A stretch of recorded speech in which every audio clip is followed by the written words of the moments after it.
બળવંતભાઈએ 28 લાડવા ઉપાડી લીધા.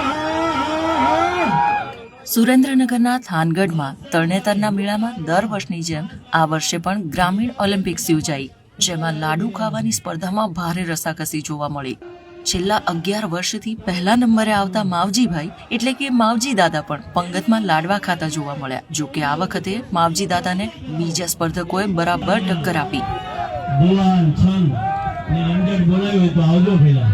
પહેલા નંબરે આવવા માટે છેલ્લા 3 સ્પર્ધકો વચ્ચે કટોકટીની સ્પર્ધા થઈ હતી અને છેલ્લે વિંછિયા તાલુકાના ઓરી ગામના બળવંતભાઈ રાઘવાણી 30 મિનિટમાં 30 લાડુ ખાઈને વિજેતા બન્યા હતા. બળવંતભાઈ રાઘવાણીને 2000 રૂપિયાનો રોકડ પુરસ્કાર આપવામાં આવ્યો.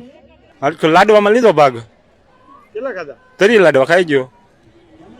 કેટલામો નંબર આવ્યો? પહેલો નંબર.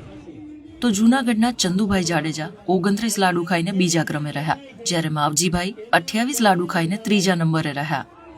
બળવંતભાઈ છે 30 લાડવા ખાધેલા છે.